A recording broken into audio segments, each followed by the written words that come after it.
ہم سب کی زندگی میں کبھی نہ کبھی ایسا وقت ضرور آتا ہے جب لگتا ہے کہ ہماری کوئی دعا کوئی خواہش پوری نہیں ہو رہی، دل ٹوٹ جاتا ہے نا؟ لیکن کیا کبھی ایسا سوچا ہے کہ شاید اس انکار میں ہی کوئی بہتری چھپی ہو؟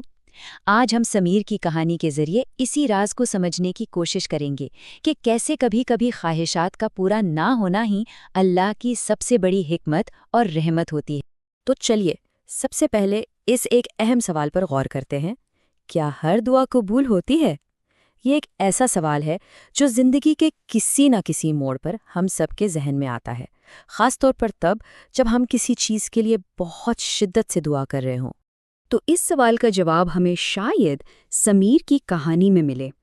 سمیر ایک نوجوان تھا جس کی بس ایک ہی دھن تھی، ایک خاص بڑی کمپنی میں نوکری حاصل کرنا۔ اس نے اس کے لیے بہت محنت کی تھی اور دل سے دعا کی تھی۔ ہر نماز کے بعد اس کے ہاتھ بس ایک ہی دعا کے لیے اٹھتے تھے، یا اللہ بس یہ ایک موقع مل جائے۔ انٹرویو اتنا زبردست ہوا تھا کہ اسے پورا یقین تھا بس اب تو کال آنے ہی والی ہے۔ امیدیں بہت بہت بلند تھیں۔ لیکن پھر شروع ہوا وہ انتظار کا مرحلہ، اور انتظار جیسا کہ ہم سب جانتے ہیں بڑا مشکل ہوتا ہے۔ یہ وہ وقت ہوتا ہے جب امید آہستہ آہستہ مایوسی میں بدلنے لگتی ہے۔ دن گزرتے گئے، ہفتے بن گئے، لیکن فون بالکل خاموش رہا۔ ہر گھنٹی پر اس کا دل دھڑکتا، مگر ہر بار مایوسی ہوتی۔ اس کا دل جیسے بوجھل سا ہونے لگا تھا۔ اور پھر اس کے ذہن میں وہی سوال گھومنے لگا جو شاید ہم سب کے ذہن میں کبھی نہ کبھی آتا ہے، میں نے اتنی دعا کی، اتنی محنت کی، پھر بھی مجھے یہ کیوں نہیں ملا؟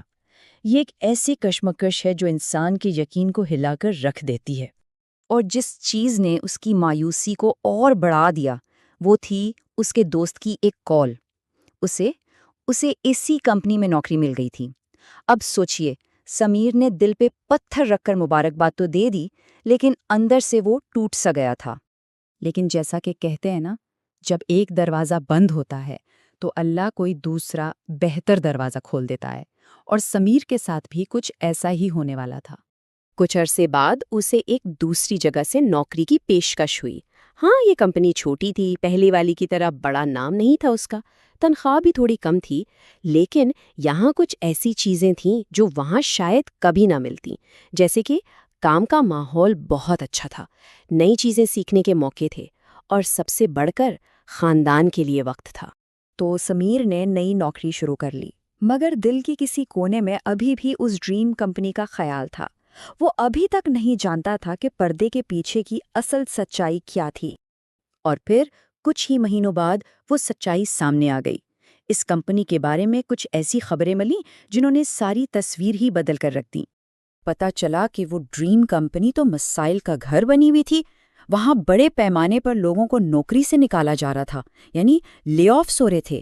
جو لوگ کام کر رہے تھے وہ شدید ذہنی دباؤ کا شکار تھے، اور نوکری کا تحفظ تو بالکل بھی نہیں تھا۔ یہ سنتے ہی سمیر کو جیسے ایک جھٹکا سا لگا، اور پھر سب کچھ صاف ہو گیا۔ اس دن سمیر کو احساس ہوا، گہرا احساس، کہ اس کی دعا کا قبول نہ ہونا اسے رد کرنا نہیں تھا، بلکہ یہ تو اس کی حفاظت تھی، ایک طرح کی پروٹیکشن تھی۔ اور تب اس کے دل میں یہ بات اتری، ہر چیز مل جائے ضروری نہیں، جو اللہ دے وہی اصل میں بہتری ہوتی ہے۔ دیکھیے، یہ احساس ہی اس پوری کہانی کا مرکز ہے کہ کبھی کبھی اللہ کا انکار اصل میں ایک بہتر منصوبے کا حصہ ہوتا ہے، جسے ہم اپنی چھوٹی سی نظر سے دیکھ نہیں پاتے۔ تو اس کہانی سے ہمیں کیا سبق ملتا ہے؟ دو بہت اہم باتیں۔ پہلی یہ کہ کبھی کبھی نہیں کا مطلب انکار نہیں ہوتا، بلکہ ایک بہتر راستے کی طرف اشارہ ہوتا ہے۔ اور دوسری کہ جس نئے راستے پر ہمیں ڈالا جاتا ہے نا، وہ اکثر ہمارے لیے پہلے والے سے کہیں زیادہ محفوظ اور فائدہ مند ہوتا ہے۔ اور اب آخر میں ایک سوال جو ہم سب کو سوچنا چاہیے، اپنی زندگی میں جھانک کر دیکھیں، کون سا ایسا انکار تھا جو بعد میں جا کر ایک نعمت ثابت ہوا؟ اس پر غور کرنے سے شاید ہمیں بھی اپنی زندگی کے راستوں میں اللہ کی چھپی ہوئی حکمتیں نظر آنے لگیں۔